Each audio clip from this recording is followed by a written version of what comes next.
زوجین کے حوالے سے جو اسلامی تعلیمات ہیں، میاں بیوی کے حوالے سے جو اسلامی تعلیمات ہیں، کیا ہے مفتی صاحب کچھ فرمائیے گا؟ جی، اس میں اجمالی طور پہ اگر شوہر کے حق کے بارے میں دیکھا جائے تو نبی کریم صلی اللہ علیہ وسلم نے ارشاد فرمایا کہ اگر میں کسی مخلوق کو سجدہ کرنے کا حکم دیتا تو بیویوں کو حکم دیتا کہ وہ شوہروں کو سجدہ کریں، یعنی اتنا اللہ نے اس کا مقام و مرتبہ رکھا ہے۔ ایک روایت کے مطابق کچھ والدین تھے، وہ اپنی ایک بچی کو لے کر آئے کہ رسول اللہ یہ شادی نہیں کرتی ہے، تو رحمت کونین صلی اللہ علیہ وسلم نے اس کی وجہ دریافت کی تو اس نے عرض کی رسول اللہ صلی اللہ علیہ وسلم پہلے مجھے بتائیے کہ شوہر کا بیوی پر حق کیا ہے۔ رحمت کونین صلی اللہ علیہ وسلم نے فرمایا کہ شوہر کا یہ حق ہے کہ اگر اس کا پورا جسم خون اور پیپ سے بھرا ہو اور عورت اپنی زبان سے چاٹ کر اس کو صاف کر دے تب بھی اس کا حق ادا نہیں کر سکتی۔ مراد یہ ہے، یہ تو ایک حصی مثال دی سرکار نے جو قابل کراہت ہے، یعنی بظاہر کراہت آتی ہے، مراد یہ ہے کہ شوہر کی طرف سے کتنے ہی ناپسندیدہ معاملات ہوں، بیوی کو صبر و تحمل سے کام لینا ہوگا۔ تو اس بچی نے کہا یا رسول اللہ بس یہی بات ہے کہ میں اپنے آپ کو اس قائل نہیں سمجھتی کہ میں یہ حق ادا کر سکوں گی۔ تو رحمت کونین صلی اللہ علیہ وسلم نے اس کے والدین کو پھر منع کر دیا کہ اس کو فورس نہ کیا جائے۔ تو یہ تو ایک اجمالی شوہر کا ایک مقام مرتبہ، اور اسی طرح خواتین کے لیے نبی کریم صلی اللہ علیہ وسلم نے اپنے آخری خطبہ میں ارشاد فرمایا کہ اللہ تبارک و تعالیٰ نے میں تمہیں عورتوں کے معاملے میں اللہ سے ڈراتا ہوں کہ اللہ تعالیٰ نے اس کمزور مخلوق کو تمہارے تابع کیا ہے، تم ان کے بارے میں ہمیشہ اپنے اللہ سے ڈرتے رہنا۔ تو یہ ایک اجمالی طور پہ دو تعلیمات ہمارے سامنے ہیں کہ شوہر کا بڑا حق ہے اور بیوی کے معاملے میں ڈرتے رہیں۔ اب اگر ہم تھوڑی سی تفصیل میں جائیں تو بیوی کا حق یہ ہے کہ شوہر اس کو نان نفقہ دے، جس میں کھانا پینا، لباس اور رہائش داخل ہے۔ رہائش کا تصور یہ ہے کہ اگر جوائنٹ فیملی بھی ہے، ایک روم اگر وہ ایسا دے دیتا ہے جس میں لڑکی اپنے پرائیویسی کی حفاظت کر سکتی ہے تو یہ کافی ہے، اور اگر ایسا نہیں ہے تو پھر ایک الگ رہائش اس کو لے کر دینی ہوگی، اور لباس اور کھانا پینا۔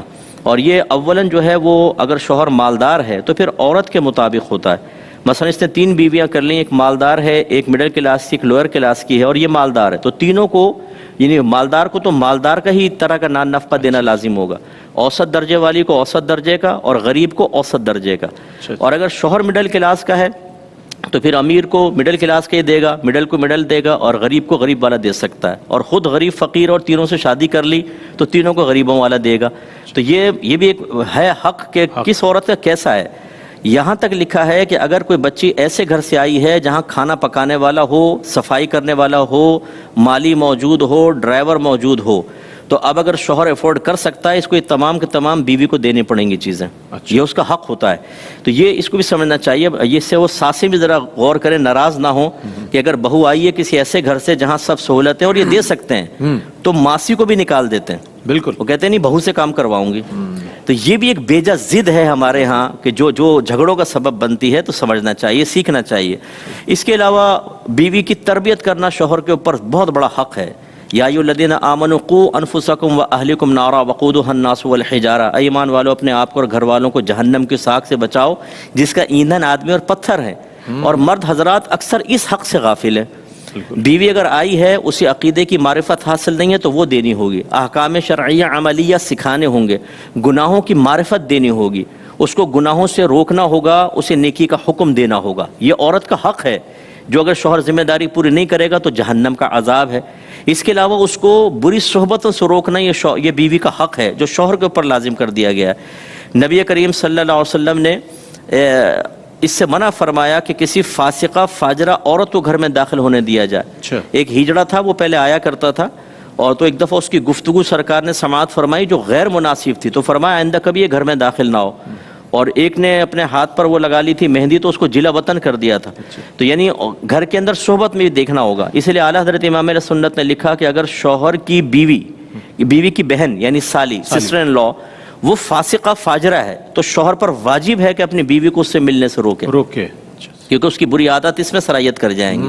اور شوہر کے حقوق اگر دیکھا جائے تو ایک تو یہ کہ عورت اس سے ذرا دھیمے لہجے میں گفتگو کرے، اکڑ کر بات کرنا، سخت لہجے میں گفتگو کرنا، اس کی تحقیر کرنا، توہین کرنا، غلط قسم کے الفاظ۔ ایک شوہر نے مجھے باہر سے بڑے مظلومانہ انداز میں کہا کہ یار مفتی صاحب آج تو میری بیوی نے منہ پہ تھپڑ مار دیا۔ میں نے کہا بیٹا صبر ہی کر، کیا کر سکتے ہیں، یہ تم نے ہی سارا یہ خود کیا ہے۔ صبر پر اجر ہے مفتی صاحب؟ ہاں بالکل، بہت اجر ہے اس میں، تو بڑا ہی اجر عظیم ہے۔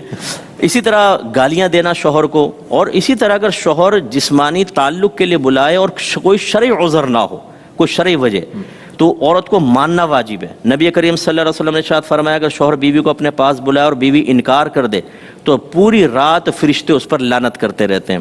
اور ایک روایت میں فرمایا کہ جب تک وہ رجوع نہ کر لے اس پہ لعنت ہوتی رہے گی. یہ بھی بہت سخت بات ہے. اس سے ہماری بہنیں درس حاصل کریں جو اپنے مطالبات منوانے کے لیے ایموشنل بلیک میلنگ کا ایک یہ طریقہ اختیار کرتے ہیں. مجھ سے بات نہ کرو, کچن میں نکل جائیں گی, شوہر اظہار محبت کرنا چاہے روڈلی رویہ رکھ لیں گی, کروٹ وہ بیچ میں تکیہ رکھ دیں گی, گاؤں تکیہ ایک بارڈر قائم کر دیں گی, قریبی نہ آئے. اب وہ شوہر بیچارہ تڑپ رہا ہے, وہ بھی جانتی ہیں کہ شوہر جو ہے اس کو اسی طرح میں قائل کر سکتی ہوں, لیکن یہ نہیں سوچ رہی کہ پوری رات فرشتے لعنت کرتے رہیں گے اور اسی حالت میں مر گئی تو کیا انجام ہوگا. ایسی نبی کریم صلی اللہ علیہ وسلم نے عورت کو شوہر کی اطاعت کا حکم دیا بالکل کہ وہ کہنا مانے, کوئی ایسی کام نہ کرے جس کو اس کے دل آزاری ہو. ہاں بس یہ جیسے حضرت نے بھی بیان فرمایا ماں باپ کے حق جو آپ نے پوچھا شوہر کا بھی, ان تمام حقوق میں ایک بات بس یاد رکھنے والی ہے کہ اس وقت تک اطاعت ہوگی جب وہ اللہ تعالیٰ اس کے رسول کے حکم کے خلاف حکم نہ دیں. صحیح, کیونکہ نبی کریم نے منع فرما دیا کہ اللہ تبارک و تعالیٰ کی معصیت میں کسی مخلوق کی فرما برداری جائز نہیں. اس میں اگر ماں باپ گناہ کا حکم دیں یا شوہر بیوی کو حکم دے, مثلا پردہ نہ کرو. ایک خاتون نے کہا میرے شوہر کہتے ہیں میرے دوستوں کے سامنے بے پردہ بیٹھو. میں نے کہا یہ تو ٹھیک نہیں ہے. تو میرے شوہر نے کہا جب میں ان کے گھر جاتا ہوں ان کی بیویاں بھی میرے سامنے بیٹھتی ہیں. یعنی کتنی زبردست دلیل دی ہے اس نے. دیکھیں کہ بھائی وہ جب دعوت نظارہ دے رہے ہیں تو تم بھی اس کے لیے راضی ہو جاؤ. اور بعض بیویوں کو ایسے کپڑے پہننے کا حکم دیتے ہیں, ایسا فیشن کرنے کا حکم دیتے ہیں جو شریعت میں جائز نہیں ہے. ایسی صورت میں بیوی کو نہیں ماننا ہوگا. اسی طرح ایک بہن نے مجھے ابھی کل ہی ایک میسج کیا کہ میرے شوہر حالت روزہ میں جسمانی تعلق قائم کرنے کو کہتے ہیں, خود روزہ نہیں رکھتے اور مجھے کہتے ہیں جسمانی تعلق قائم کو. میں حالت روزہ میں ہوتی ہوں, کیا کروں بتائیں. اور ورنہ مجھے طلاق کی دھمکیاں دیتے ہیں اور مار پیٹ کرتے ہیں. انہیں ظلم کی کوئی انتہا ہے, آپ اندازہ کریں, اور جہالت کی انتہا ہے. اس میں پھر بہن کو یہ کہا کہ آپ اپنے موقع پر قائم رہیں, اللہ آپ کی مدد کرے گا, لیکن اس میں مخلوق کی اطاعت جائز نہیں ہے. تو یہ تھوڑا سا اسی لیے ہم نے کہا کہ معرفت حاصل جب تک نہیں ہوگی تب تک ہم صحیح بیلنس لائف نہیں گزار سکتے. ڈس بیلنسی ہمیشہ قائم رہے گی. ایک اپنا حق سمجھ کر اس کو حاصل کرے گا, فرض سے غافل رہے گا, دوسرا دوسری چیز کو حق سمجھے گا اور اس سے غافل رہے گا, اور اس طرح یہ دونوں پھر برود قیامت ایک مواخذے میں گرفتار ہوں گے اور اپنے بچوں کے لیے برے رول ماڈل بنیں گے. اس لیے ان تمام چیزوں پہ توجہ رکھنی چاہیے. شوہر کے بیوی پر اور بیوی کے شوہر پر جو حقوق ہیں اس کی معرفت بہت ضروری ہے. جب یہ معرفت نہیں ہوتی تو گھر میں پھر لڑائی جھگڑے ہوتے ہیں, فسادات ہوتے ہیں, یعنی کہ قطع تعلق تک ہو جاتا ہے, طلاق اور خلا تک نوبت پہنچ جاتی ہے. یہ ہمارے معاشرے کے وہ مسائل ہیں کہ جو دنوں رات جس کی خبریں آپ سنتے اور دیکھتے رہتے ہیں. یہ سب چیزیں ہمارے معاشرے کا حصہ ہے جس کے حوالے سے مفتی صاحب نے بہت ہی بنیادی باتیں ارشاد فرمائی ہیں.